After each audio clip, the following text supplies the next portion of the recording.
सभी को बहुत बहुत अभिनंदन एवं धन्यवाद। यह प्रेस कॉन्फ्रेंस आज एक गर्व से भर देने वाला क्षण है, क्योंकि यह कोई साधारण प्रेस कॉन्फ्रेंस नहीं है।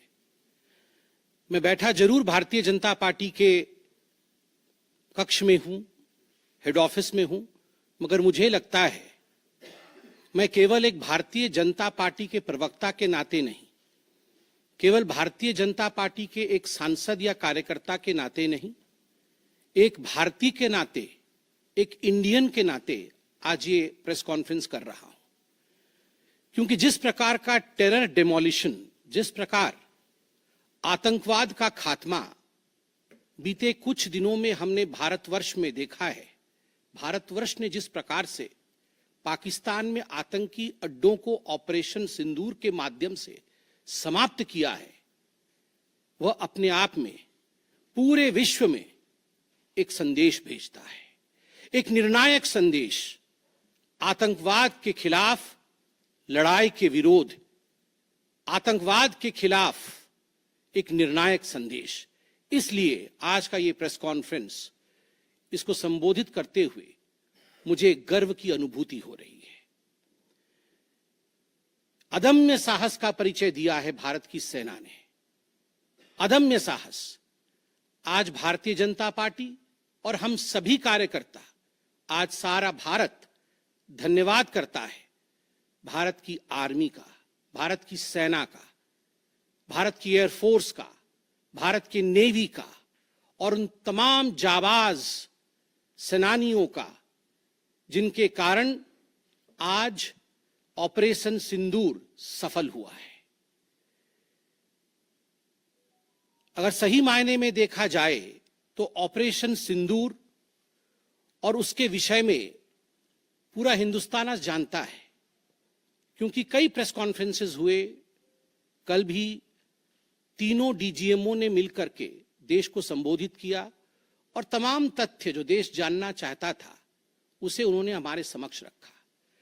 मगर मुझे लगता है कि एक आम नागरिक के भाषा में, बहुत साधारण भाषा में आज मैं आपको बताना चाहूंगा कि ये जो ऑपरेशन सिंदूर हुआ है, किस प्रकार से इससे हिंदुस्तान आतंकवाद के खिलाफ लड़ने में एक निर्णायक भूमिका हिंदुस्तान ने अदा किया है। आप सभी जानते हैं 22 तारीख का वो दिन, that unfortunate day on 22 of April, जब पहलगाम में 26 लोगों का नृशंस हत्या कर दिया गया था आतंकवादियों द्वारा। वह आतंकवादी जो पाकिस्तान से आए थे, वह आतंकवादी जो पाकिस्तान द्वारा प्रशिक्षित किए गए थे, आतंकवादियों द्वारा प्रशिक्षित किए गए थे। उनमें 25 भारतीय थे और एक नेपाली नागरिक था। प्रधानमंत्री श्री नरेंद्र मोदी उस समय विदेश दौरे में थे, सऊदी अरब में थे। प्रधानमंत्री नरेंद्र मोदी तुरंत भारत लौट के आते हैं और उन्होंने जनता की बात को सुना। जनता ने उस समय एक मांग रखी कि आतंकवाद के ऊपर हमला हो, हमें बदला लेना है पहलगाम के इस आतंकवादी हमले का। प्रधानमंत्री ने बिहार की भूमि से ऐलान किया और यह वादा किया कि मैं वादा करता हूं कि जो आपकी इच्छा है कि आतंकवाद के खिलाफ हमला होगा, हम पहलगाम के इस आतंकवादी हमले का बदला लेंगे। We will avenge the death of 26 people. प्रधानमंत्री ने कहा यह जो बदला होगा, यह आतंकवादियों के कल्पना से बाहर का बदला होगा, और जो बदला हुआ वो आतंकवादियों के कल्पना के बाहर का बदला था।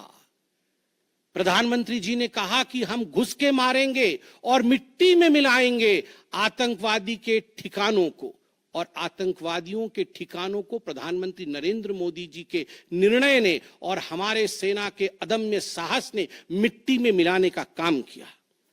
यह वादा प्रधानमंत्री नरेंद्र मोदी जी का था। 22 तारीख से 7 मई तक लगभग ये 14 दिन आप सभी ने देखा, पूरे भारतवर्ष में एक प्रकार से एक माहौल टेंशन का था, प्रेशर का था कि तुरंत निर्णय किया जाए, तुरंत एक्शन में आया जाए। बहुत सूझबूझ के साथ, सोच समझ करके, स्ट्रैटेजी के साथ पाकिस्तान भी जानता था कि हमला होगा, एयर स्ट्राइक पहले हो चुका था, किस प्रकार सर्जिकल स्ट्राइक पहले हो चुकी थी। पाकिस्तान पूरी तरह जानता था कि इस बार भी छोड़ा नहीं जाएगा, मगर उसके बावजूद पाकिस्तान इतना दिमाग लगाने के पश्चात वह डेट नहीं जान पाया जिस दिन यह हमला होना था। 22 तारीख से 7 तारीख के बीच में कुछ नॉन मिलिट्री एक्शंस जिन्होंने पाकिस्तान को कमजोर किया, वह प्रधानमंत्री नरेंद्र मोदी जी ने और भारत की सरकार ने लिया। ये जो ऑपरेशन सिंदूर है, इसका एक मिलिट्री पोर्शन है तो एक नॉन मिलिट्री पोर्शन भी है। और नॉन मिलिट्री पोर्शन में सबसे बड़ी बात इंडस वाटर ट्रीटी, जो सिंधु नदी समझौता 1960 का था, उसे स्थगित किया गया, अबेयंस में रखा गया। आप सभी जानते हैं लगभग 90% पाकिस्तान जो है इसी पानी पर निर्भर करता है। लगभग 80% उनका जो कृषि है इस पानी पर निर्भर करता है। इस पानी को यदि रोक दिया जाए तो पाकिस्तान की 1/4 जीडीपी गिर जाती है। इस पाकिस्तान को अगर इस पानी से वंचित रखा जाए तो पाकिस्तान के हालात वैसे होंगे कि उनकी जीडीपी लुढ़केगी, कृषि लुढ़केगा। केवल कृषि और जीडीपी नहीं, उनके पावर कट्स होंगे और इस प्रकार का माहौल पाकिस्तान में पैदा होगा कि पाकिस्तान एक फ्रजाइल स्टेट के रूप में, अभी भी फ्रजाइल है, और फ्रजाइल स्टेट के रूप में वो सामने आएगा। झेलम और चनाब अब संपूर्ण रूप से भारत सरकार के अधिकार में है, अधिकार क्षेत्र में है। और जिस प्रकार से यहां हम बांध बनाने की और रिवर को आगे बढ़ाने की बात कर रहे हैं, नए रिजर्वॉयर, इरिगेशन और हाइड्रो पावर से जम्मू कश्मीर, लद्दाख, पंजाब एवं हरियाणा, इन राज्यों को बहुत फायदा मिलने वाला है। ये कहा गया कि पानी और खून एक साथ नहीं बहेगा। मित्रों, जरा सोच के देखिए, 50 वर्षों तक जो संभव नहीं हुआ था, किसी भी युद्ध में यह संभव नहीं हुआ था कि इंडस वाटर ट्रीटी को रोक दिया जाए। जो संभव नहीं हुआ था वह असंभव काम संभव हुआ इस बार। अटारी वाघा बॉर्डर को भी रोक दिया गया। दोनों देशों के बीच में कोई ट्रेड नहीं होगा और इसका खामियाजा कोई भुगतेगा तो वो पाकिस्तान की इकोनॉमी भुगतेगी। इसके साथ ही जिन लोगों के पास पाकिस्तान का वीजा था और वो हिंदुस्तान में, पाकिस्तान के नागरिक जो हिंदुस्तान के वीजा के साथ भारतवर्ष में रह रहे थे, उन सब को बाहर निकाला गया। पाकिस्तान का कोई भी आर्टिस्ट, कोई भी परफॉर्मेंस वो भारतवर्ष में नहीं हो सकता है। इस प्रकार के कड़े प्रतिबंध पाकिस्तान के ऊपर लगाए गए। माननीय प्रधानमंत्री श्री नरेंद्र मोदी जी ने लगभग 20 देशों के राष्ट्राध्यक्षों से सीधी बातचीत की। How to isolate Pakistan, how to fight against terrorism. और सबसे बड़ी बात है, तमाम देशों ने भारत का समर्थन किया। सऊदी अरब, यूएई, यूएस, आप सोचिए इस्लामिक वर्ल्ड के बड़े देश हैं सऊदी अरब और यूएई, इन्होंने भारतवर्ष का पूर्णतः समर्थन किया। जिस समय पहलगाम का हमला हुआ था, माननीय प्रधानमंत्री सऊदी अरब में थे। सऊदी अरब के अपने दौरे को जब वो छोड़ के आए, तब उनको वहां एश्योरेंस दिया गया कि आप जाइए, हम आपके साथ खड़े हैं, वी सपोर्ट यू, हम टेरर के खिलाफ आपके साथ कंधे से कंधा मिला के लड़ेंगे। Pakistan was isolated. ये जो नॉन मिलिट्री एक्शन लिया गया, आज मैं कहना चाहता हूं कि 50 वर्षों से भी अधिक समय तक जो टूल्स कभी इस्तेमाल नहीं किए गए थे, जिस क्षेत्र में भारतवर्ष कभी नहीं गया था, वह टूल्स इस्तेमाल किए गए और अपने आप में भारत के लिए यह बहुत बड़ी बात है। बहुत बड़ी बात है कि इंडस वाटर ट्रीटी को रोका गया। 20 से अधिक देशों का समर्थन, आतंकवाद के खिलाफ एक निर्णायक हमले की तैयारी, और 6 और 7 मई 2025 उस रात निर्णायक हमला होता है आतंकवाद के ऊपर। सभी जानते हैं कि 9 आतंकवादी ठिकाने जो पीओजेके में थे और पाकिस्तान में थे, उन्हें ध्वस्त किया गया। यह ऑपरेशन सिंदूर एक बहुत बहुत बड़ा दायरा तय करता है। इसने पूरे विश्व को दिखाया कि भारतवर्ष क्या कर सकता है। ऑपरेशन सिंदूर ने दिखाया कि केवल एलओसी नहीं, इंटरनेशनल बॉर्डर के पार जाके भी भारत पाकिस्तान के अंदर किसी भी टारगेट को प्रिसाइसली उस पर हमला कर सकता है और आतंकवाद के खौफ को समाप्त कर सकता है। इस पूरे ऑपरेशन का लक्ष्य क्या था, इसे समझने की आवश्यकता है। लक्ष्य क्या था? क्या हमने लक्ष्य की पूर्ति की? What was the aim of operation Sindoor? Did we achieve what we aimed for? क्या लक्ष्य था? नंबर 1 लक्ष्य था आतंकवादी ठिकाने जो दूर दराज इलाके में है पाकिस्तान में, जहां आज तक कोई नहीं पहुंच पाया, जहां आज तक पाकिस्तान के आतंकवादियों को लगता था कि वो सुरक्षित हैं, वहां तक पहुंचना यह लक्ष्य था। दूसरा लक्ष्य था आतंकवादियों को ढेर करना, मार देना। तीसरा लक्ष्य था इन टारगेटों को जमींदोज करना, उन्हें मिट्टी से मिला देना। चौथा लक्ष्य था इस पूरे काम को करते हुए कोई भी सिविलियन, उसके ऊपर किसी प्रकार से कोई इंजुरी नहीं होना। और अंतिम लक्ष्य था किसी प्रकार के मिलिट्री, जो पाकिस्तान का मिलिट्री या सैन्य बेस हो, उसके ऊपर हमला नहीं करना। अर्थात यह लड़ाई आतंकवाद के खिलाफ थी। यह लक्ष्य था ऑपरेशन सिंदूर का। This was a fight against terrorism and terrorists. क्या हम लक्ष्य को पा पाए? आप देखिए, जब यह हमला हुआ तो 9 ठिकाने ध्वस्त हुए, उनमें 5 POJK में थे, पाक ऑक्यूपाइड जम्मू कश्मीर में, और 4 पाकिस्तान में थे।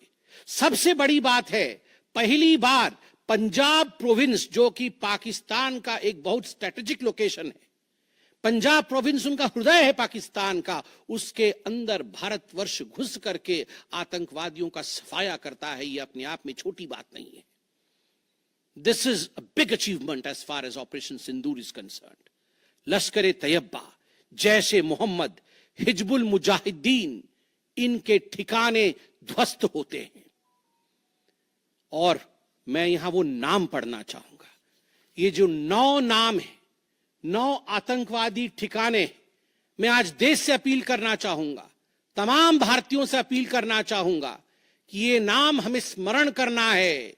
आने वाले 100 वर्षों तक हमें इन नामों को याद दिलाते रहना है, दोहराना है।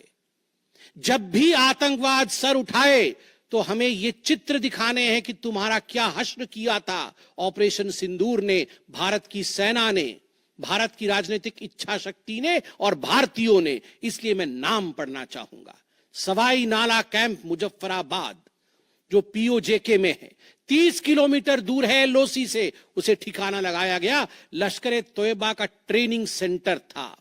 20 अक्टूबर 2024 सोनमर्ग में और 24 अक्टूबर 2024 गुलमर्ग में जो आतंकी हमले हुए थे, उसमें यहां से आतंकवादी आए थे। और सबसे बड़ी बात, 22 अप्रैल 2025 को जो आतंकवादी आकर पहलगाम में हमारे नागरिकों को मार के गए थे, हमारी बहनों के माथे से जिन्होंने सिंदूर पोंछने का काम किया था, उनका प्रशिक्षण भी इसी केंद्र में हुआ था, सवाई नाला कैंप मुजफ्फराबाद। सैयदाना बिलाल कैंप मुजफ्फराबाद, ये जैसे मोहम्मद का ट्रेनिंग सेंटर था, ये दूसरा कैंप जो ध्वस्त हुआ। गुलपुर कैंप कोटली, ये एलओसी से 30 किलोमीटर दूर था, लश्कर तैयबा का बेस था। और 20 अप्रैल 2023 को पुंछ में, 9 जून 2024 को जो तीर्थ यात्री को बस में हमला करके मारने का काम किया था आतंकवादी, यहां गुलपुर कैंप से आए थे जो कोटली में है, उसे ध्वस्त किया गया। बरनाला कैंप बिरगढ़, बरनाला कैंप जो 9 किलोमीटर दूर है एलओसी से, उसे समाप्त किया गया। अब्बास कैंप कोटली जो 13 किलोमीटर दूर है एलओसी से, लश्कर तैयबा का फिदाइन सेंटर है और 15 आतंकवादियों को एक साथ ट्रेन कर सकता है, उसे ध्वस्त करके गिराया गया। सरजाल कैंप सियालकोट, अंतर्राष्ट्रीय सीमा से 6 किलोमीटर दूरी पर है, इंटरनेशनल बॉर्डर से। सांबा कठुआ के सामने है। और मार्च 2025 में जम्मू और कश्मीर पुलिस के 4 जवान शहीद हुए थे। उनको मारने का काम इन्हीं आतंकवादियों ने किया था जो सरजाल कैंप से आए थे, सियालकोट के। उस कैंप को ध्वस्त कर दिया गया। महमूना जाया कैंप सियालकोट, जो कि 12 से 18 किलोमीटर इंटरनेशनल बॉर्डर से दूर है। मैं एलओसी की बात नहीं कर रहा हूं, इंटरनेशनल बॉर्डर से। और हिजबुल मुजाहिदीन का अड्डा है, बहुत बड़ा कैंप है। कठुआ और जम्मू क्षेत्र में जो भी आतंकवादी गतिविधि होती है, सियालकोट के इस मजनूमा जाया कैंप से आतंकवादी भेजे जाते हैं। भारतवर्ष ने उसे ध्वस्त किया। मरकज तैयबा मुरीद के, जो कि अंतर्राष्ट्रीय सीमा से 18 से 25 किलोमीटर दूर है। 2008 के मुंबई का जो हमला हुआ था, 26/11 के नाम से जिसे हम जानते हैं, उसमें जो आतंकवादी आए थे, अजमल कसाब और डेविड हेडली, उनकी ट्रेनिंग मरकज तैयबा मुरीद के में हुआ था। और आज मैं फक्र के साथ कह सकता हूं, गर्व के साथ कह सकता हूं कि भारत की सेना ने, भारत की राजनीतिक इच्छा शक्ति ने और भारतीयों ने मरकज तैयबा मुरीद के को ध्वस्त किया है, समाप्त किया है। मरकज सुभान अल्लाह बहावलपुर इंटरनेशनल बॉर्डर से 100 किलोमीटर की दूरी पे है। विश्व में किसी ने ऐसा नहीं सोचा होगा, पाकिस्तान ने तो सपने में भी नहीं सोचा होगा कि भारत की सेना के पास, भारत की एयरफोर्स के पास और भारत के राजनेताओं के पास ऐसी इच्छा शक्ति होगी कि इंटरनेशनल बॉर्डर से 100 किलोमीटर दूर घुस के वो हमारे आतंकी अड्डे को ध्वस्त कर सकते हैं। मरकज सुभान अल्लाह, जो कि जैशे मोहम्मद का मुख्यालय था, उस मुख्यालय को भारत की वायुसेना ने ध्वस्त किया। यह कोई छोटा विषय नहीं है। यह बहावलपुर एक ऐसा स्थान है जहां यूनाइटेड स्टेट्स, यूएस भी अपने ड्रोन नहीं भेज पाया था। उस जगह पे भारत घुस के मारता है। आज का भारत, आज का नया भारत यही है। ये नाम, जो 9 नाम मैंने पढ़े, हमें याद रखने चाहिए, मगर उन नामों के साथ मैं कुछ और भी बताना चाहता हूं। जो आतंकवादी मारे गए, एक लक्ष्य था आतंक के ठिकानों को, आतंक के अड्डों को सफाई करना, ध्वस्त कर देना। दूसरा लक्ष्य था ऑपरेशन सिंदूर का, आतंकवादियों को चुन चुन कर मारना, उन्हें मिट्टी में मिलाना। 100 से अधिक आतंकवादी मारे गए, 100 से अधिक। मैं कुछ आतंकवादियों के नाम पढ़ता हूं जिनको कि हम डिस्कस करते थे डिबेट्स में, टीवी पे, यूएन में, जिनको कि यूएस ने भी कंडेम कर रखा था। मैं नाम पढ़ रहा हूं। मुदस्सर कादियान खास उर्फ मुदस्सर उर्फ अबू जुंदाल। अबू जुंदाल नाम से हम जानते थे इस आतंकवादी को। और जो लश्कर तैयबा का आतंकवादी था, वो मरकज तैयबा का जो मुरीद के में है, उसका इंचार्ज था।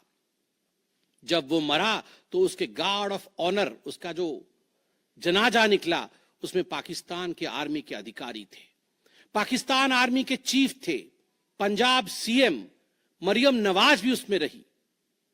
आप सोचिए, ये एक सरकारी जमीन पर हुई और तमाम बड़े लोग, सरकारी लोग पाकिस्तान के उसमें शामिल हुए, जिससे कि यह सिद्ध होता है कि terror and the sponsors of terror are hand in glove together. आतंकवादी और जो आतंकवादियों को बढ़ावा देने वाले, वो एक साथ काम करते हैं। दूसरा, हाफिज मोहम्मद जमील, ये जैशे मोहम्मद का आतंकवादी है। ये ब्रदर इन लॉ, साला था मौलाना मसूर अजहर का, और इंचार्ज था मरकज सुभान अल्लाह बहावलपुर का, वह भी मारा गया। तीसरा आतंकवादी मोहम्मद यूसुफ अजहर उर्फ उस्ताद जी उर्फ मोहम्मद सलीम उर्फ घोशी साहब, जैसे मोहम्मद का नामी आतंकवादी, और यह भी मौलाना मसूद अजहर से जुड़ा हुआ था और यह वेपन ट्रेनिंग देता था जैशे मोहम्मद का। और सबसे बड़ी बात, IC 184 के हाईजैकिंग में इसका हाथ था। IC 814 के हाईजैकिंग में इसका हाथ था, वह भी मारा जाता है। चौथा आतंकवादी खालिद उर्फ अबू अक्स का, खालिद, ये लश्कर तैयबा का आतंकवादी था, फैसलाबाद में मारा गया और वहां उसका फ्यूनरल होता है। अब मैं ये तस्वीर दिखाना चाहूंगा, आप ये तस्वीर देखिए। ये तस्वीर कोई साधारण तस्वीर नहीं है, यह तस्वीर है उन आतंकवादियों का जिनका जनाजा निकला। और इस तस्वीर में मैं दिखाना चाहूंगा कि ये जो खड़ा है सामने व्यक्ति, इस व्यक्ति का नाम है, ये एलईटी का कमांडर है, लश्कर तैयबा का कमांडर है अब्दुल रऊफ। अब्दुल रऊफ जो खुद एक स्पेशली डेजिग्नेटेड ग्लोबल टेररिस्ट, जिसको यूएस के ट्रेजरी बेंच ने डेजिग्नेट कर रखा है, अमेरिका के ट्रेजरी बेंच ने इसे आतंकवादी घोषित कर रखा है, वह सामने खड़ा है जनाजे में। और उसके पीछे जो खड़े हैं, मैं एक एक करके नाम पढ़ता हूं। लेफ्टिनेंट जनरल फैयाज हुसैन शाह, जो कि लेफ्टिनेंट जनरल है पाकिस्तान आर्मी के। मेजर जनरल राव इमरान सरताज, जो कि मेजर जनरल है पाकिस्तान आर्मी के। ब्रिगेडियर मोहम्मद फुरकान शब्बीर, पाकिस्तान आर्मी के। Doctor Usman Anwar, IGP Punjab. और Malik Sohaib Ahmed Bharth, member of provincial assembly of Punjab. ये बड़े बड़े लोग, तथाकथित सरकार के बड़े बड़े लोग पाकिस्तान के आतंकवादियों के जनाजा में शामिल होने आए हैं। और जनाजे को लीड कर रहा है एक आतंकवादी, डेजिग्नेटेड आतंकवादी। और आप देखिए ये बिफोर और आफ्टर, ये जितने भी मैंने आपको अभी आतंकवादी ठिकानों का नाम बताया, किस प्रकार उनकी परिस्थिति थी और क्या उनकी परिस्थिति हुई, यह इस तस्वीर से हम देख सकते हैं। तो उद्देश्य मैं बता रहा था, ऑपरेशन सिंदूर का उद्देश्य बहुत स्पष्ट था। उसका उद्देश्य था आतंकवाद के ठिकाने को ध्वस्त करना, आतंकवादियों को मारना और आतंकवाद के खिलाफ एक संदेश भेजना। और उसमें हम सफल हुए। पहली बार एक बात पूरे विश्व ने देखा कि पाकिस्तान का हर इंच भारत के पहुंच के अंदर है। कोई कोना पाकिस्तान का ऐसा नहीं है जो भारत के पहुंच से बाहर हो। और आप सोच के देखिए, पाकिस्तान का एयर डिफेंस सिस्टम फेल हो जाता है। पाकिस्तान का एयर डिफेंस सिस्टम फेल हो जाता है जिस समय 6 और 7 के रात के बीच ये पूरी कार्यवाही हो रही थी। रफाल विमान द्वारा स्काल्प और हैमर मिसाइल्स के माध्यम से 23 मिनट के अंदर, 23 मिनट्स के अंदर एक विंडो था, जिस विंडो के अंदर ये 9 के 9 आतंकवादी ठिकाने उन्हें ध्वस्त कर दिए गए। 23 मिनट में पूरा विश्व ने देखा कि भारत क्या कर सकता है। मुझे लगता है पूरे विश्व में इस प्रकार से 23 मिनट के अंदर इतने प्रेसिशन के साथ आतंकवादी ठिकानों पर हमला किसी देश ने पहले किया होगा। और जब यह पूरा एक्सरसाइज समाप्त हुआ, उसके बाद जब हमारे एमईए ने, हमारी आर्मी ने प्रेस कॉन्फ्रेंस किया, तो उसमें कुछ 4 शब्द बहुत महत्वपूर्ण थे। वो 4 शब्द हैं controlled, precise, measured, non escalatory. हमने ये जो 9 अड्डे ध्वस्त किए वो कंट्रोल्ड तरीके से ध्वस्त किए। प्रिसाइज, कोई सिविलियन अड्डा या कोई मिलिट्री टारगेट नहीं था, प्रिसाइज टारगेट था, आतंकवादी ठिकाने, उनको ध्वस्त कर दिए। मेजर्ड, जितना ध्वस्त करना था उतना ध्वस्त किया, उसके अगल बगल के किसी स्ट्रक्चर को ध्वस्त नहीं किया। जहां आतंकवादी थे उनके ठिकाने में घुस के उनको मार के निकले। और नॉन एस्केलेटरी मतलब युद्ध को बढ़ाने वाला नहीं, नॉन एस्केलेटरी, क्योंकि the primary escalation was Pahalgam. जो मूल एस्केलेशन था वो 22 अप्रैल को पहलगाम में पाकिस्तान ने किया था। हमने रिएक्ट किया नॉन एस्केलेटरी। ये 4 शब्द अपने आप को परिभाषित करते हैं कि ऑपरेशन सिंदूर का लक्ष्य क्या था। ऑपरेशन सिंदूर का जो लक्ष्य था, ऑपरेशन सिंदूर ने उसे 100% पूर्ण किया, 100% पूर्ण किया।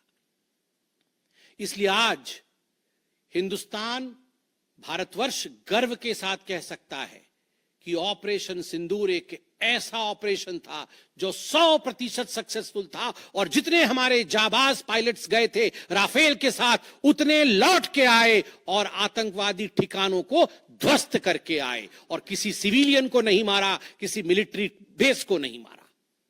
मगर दुखद है, जैसा कि पाकिस्तान से एक्सपेक्टेड है, पाकिस्तान उसके पश्चात रिटेलिएशन करता है, पाकिस्तान अपने ड्रोन्स इत्यादि भेजता है, मगर भारत की सिस्टम ने पाकिस्तान के इन ड्रोन्स को, इन मिसाइल्स को हवा में ही समाप्त कर दिया। और सबसे बड़ी बात है, एयर डिफेंस सिस्टम लाहौर का 7 और 9 तारीख के बीच लाहौर के एयर डिफेंस सिस्टम को समाप्त करने का काम हिंदुस्तान ने किया। और 9 और 10 तारीख के बीच, 9 मई और 10 मई के बीच 11 एयर बेसेस को, पाकिस्तान के 11 एयर बेसेस को ध्वस्त करने का काम भारतवर्ष ने रिटेलिएशन में किया। जब पाकिस्तान ने भारतवर्ष के ऊपर एस्केलेशन किया तो भारतवर्ष ने 11 एयर बेसेस को समाप्त किया। इन एयर बेसेस के नाम भी हमें याद रखने चाहिए। तमाम भारतीयों को वो 9 नाम आतंकवादी ठिकाने याद रखने चाहिए, स्मरण होना चाहिए। और ये जो 11 एयरबेस हैं, हिंदुस्तान अपने पर आ जाए तो क्या कर सकता है अपने लोगों को बचाने के लिए। ये 11 नाम भी मैं पढ़ता हूं। नूर खान, ये नूर खान वह एयरबेस है जहां पर एयर टू एयर रीफ्यूएलिंग करने की क्षमता है। हवा में उड़ रही हो अगर आपका विमान, तो एयर टू एयर रीफ्यूएलिंग यही नूर खान से हो सकती है। जब भारत ने नूर खान को ध्वस्त किया तो जो जहाज थे पाकिस्तान के, उनके पास वो क्षमता नहीं रही कि वो हवा में अधिक समय तक युद्ध कर सके, उन्हें नीचे उतरना ही पड़ा। नूर खान, रफीकी, मुरीद, सुक्कूर, सियालकोट, पसरूर, चुनियान, सरगोदा, स्कारू, भुलारी और जकोबाबाद, ये तमाम मैं फोटोज लेके आया हूं। जकोबाबाद का ये फोटो देखिए, क्या था पहले और क्या हुआ बाद में, क्या था पहले और क्या हुआ बाद में। आप देख सकते हैं परखच्चे उड़ गए। यह है प्रिसीशन ऑफ इंडियाज अटैक। तमाम फोटो हैं यहां पे, किस प्रकार से हमने एक एक करके उनके एयर बेसेस को समाप्त किया।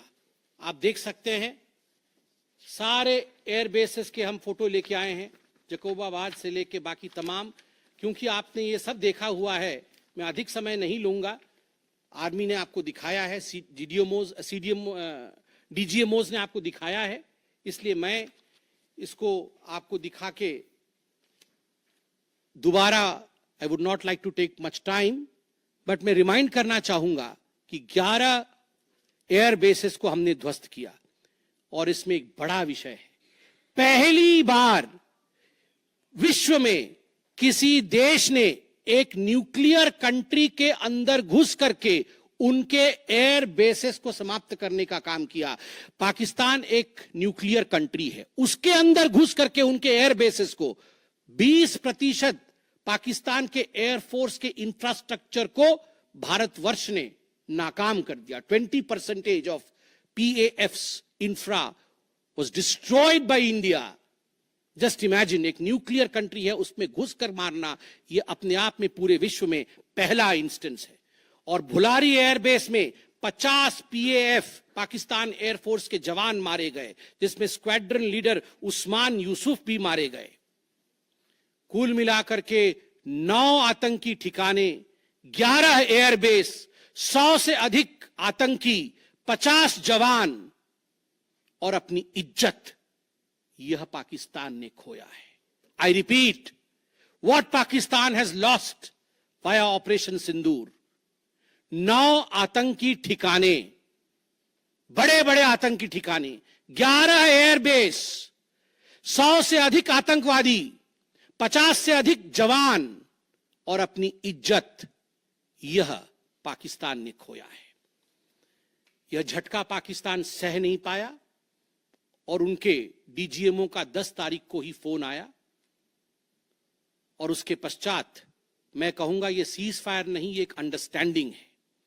यह एक अंडरस्टैंडिंग है कि यदि भविष्य में किसी प्रकार का कोई भी आतंकी हमला होता है तो ये अंडरस्टैंडिंग तोड़ दी जाएगी।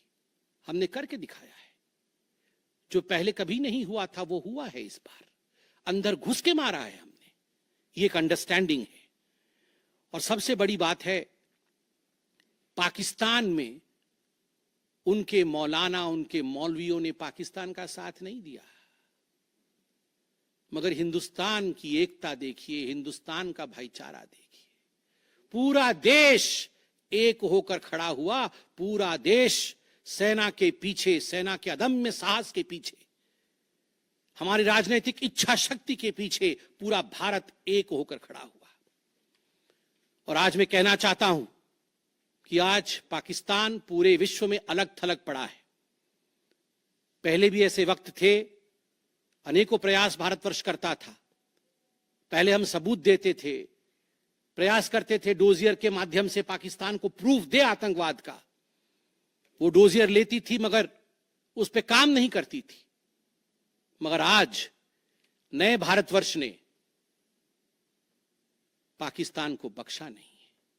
आतंकवाद के खिलाफ एक निर्णायक लड़ाई हुई है और प्रधानमंत्री जी ने स्पष्ट कहा है, वहां से यदि गोली आती है तो यहां से गोला जाएगा। इसी के साथ मैं अपने वक्तव्य को समाप्त करता हूं। कोई प्रश्न हो तो अवश्य पूछें। कमलेश जी।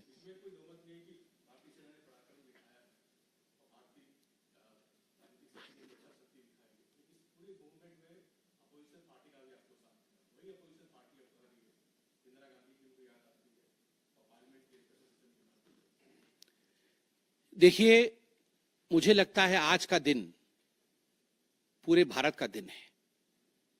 मैं ऐसा नहीं कहूंगा कि आज मैं भारतीय जनता पार्टी के प्रवक्ता के नाते कह रहा हूं। मैंने शुरू में ही कहा था, आज मैं भारतवर्ष के एक साधारण नागरिक के रूप में जो अदम्य साहस हमारे सेना ने दिखाया है उसका विवरण किया। पाकिस्तान ने क्या खोया है और हिंदुस्तान ने क्या पाया है वो मैंने आपको दिखाया है। इसमें तमाम पॉलिटिकल पार्टी ने एकजुटता दिखाई, यह भी अपने आप में एक बहुत बड़ी अचीवमेंट है, बहुत बड़ी बात है। और आज मैं नहीं चाहता हूं मैं किसी की आलोचना करूं, और मैंने कहा कि विगत दिनों में वह भी एक प्रयास था जहां हम प्रूफ देने की कोशिश करते थे, हम डोजियर इत्यादि देते थे। हम 26/11 भी हुआ था, उस समय भी हमने प्रयास किया था कि हम पाकिस्तान को समझाएं कि देखो तुम्हारे आतंकी आके क्या कर रहे हैं हमारे देश में, मगर पाकिस्तान मानता नहीं था। पाकिस्तान को लगता था कि they can take India for granted. मगर अब परिस्थिति बदले हुए हैं। अब कोई हिम्मत नहीं कर सकता है इंडिया के ऊपर आंख उठा के देखने का। आमोद राय।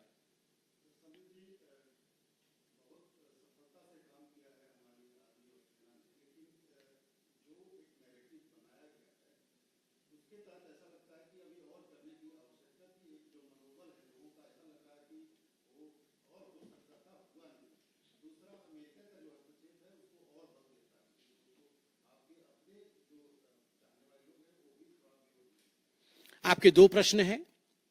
पहला प्रश्न है कि बहुत सारी सफलताएं रही मगर लोगों के मन में और की इच्छा थी। दूसरा प्रश्न हस्तक्षेप को लेकर है। मैं दोनों का सटीक उत्तर दूंगा। नंबर 1, मैंने आपको इस प्रेस कॉन्फ्रेंस के माध्यम से आरंभ में ही बता दिया कि ऑपरेशन सिंदूर का लक्ष्य क्या था। ऑपरेशन सिंदूर के जो लक्ष्य थे, जो लक्ष्य परिलक्षित थे, वो प्रधानमंत्री जी ने डे 1 को ही बता दिया था। आतंकवाद के ऊपर हमला, कल्पना से परे सजा आतंकवादियों को, चुन चुनकर मारना और उनके अड्डों को ध्वस्त करना। और सेना के अदम्य साहस ने यह करके दिखाया। आतंकवादी अड्डे ध्वस्त हुए, आतंकवादी मारे गए। यह हमारा परिलक्षित लक्ष्य था। हमने अपने लक्ष्य को प्राप्त किया। और जिस समय एस्केलेशन भी नहीं हुआ था, उससे पहले ही हमने वो जो 4 शब्द प्रयोग किए, जिसका मैंने यहां विवरण रखा कि कंट्रोल्ड था, मेजर्ड था, प्रिसाइज था, नॉन एस्केलेटरी था, तो भारतवर्ष ने अपने लक्ष्य को पहले से ही निर्धारित किया हुआ था। इसलिए आपका यह कहना कि कुछ और होना था, मुझे लगता है कि हमने जो करना था वो हमने पहले भी कहा, करके भी कहा और उसे 100% हासिल किया। Operation Sindoor was 100% successful operation. 100% सफलतापूर्वक किया गया एक मुहिम था, एक ऑपरेशन था ऑपरेशन सिंदूर। जनेंद्र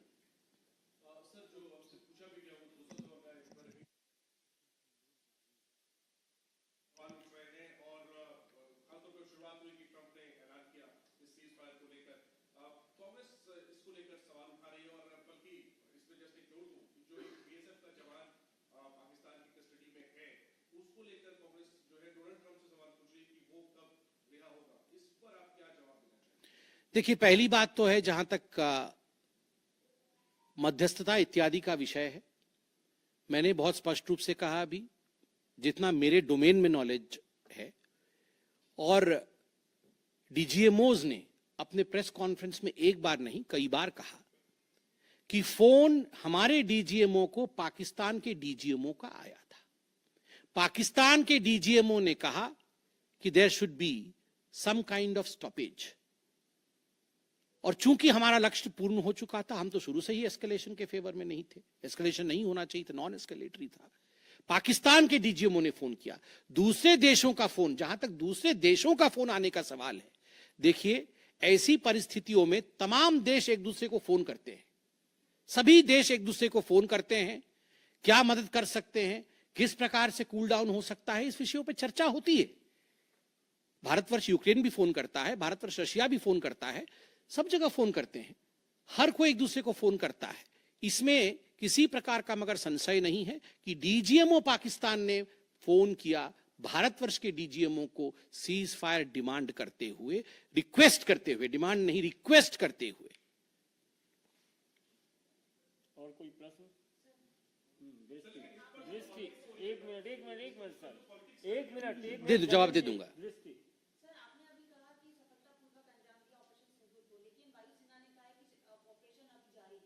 बिल्कुल, ऑपरेशन अभी जारी है, और मैंने कहा, माननीय प्रधानमंत्री जी ने स्वयं कहा है, गोली आएगी तो गोला जाएगा। तो अगर गोली आएगी तो गोला जाएगा, तो इसलिए ऑपरेशन सिंदूर समाप्त नहीं हुआ है। इंतजार कि अगर आंख उठाया तो उसका जवाब दिया जाएगा। देखिए, ये आपको क्या लगता है, इन प्रश्नों का जवाब कि जंग के लिए हमारी क्या तैयारी है, इसका जवाब प्रवक्ता देंगे। इसका जवाब तो जहां उचित फोरम में होना चाहिए वो देंगे।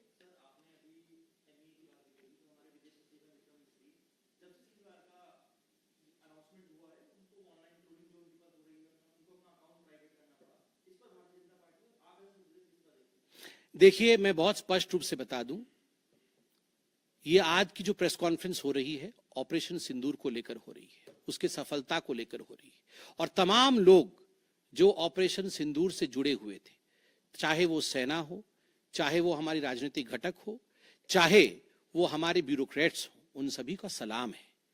उन सबको हम रेस्पेक्ट के साथ देखते हैं। और सही बात है, सोशल मीडिया एक टूल जरूर है, मगर सोशल मीडिया के आधार पर यह कह देना कि किस प्रकार से देश आगे बढ़ेगा, ये निर्णय नहीं हो सकता है। बहुत बहुत धन्यवाद।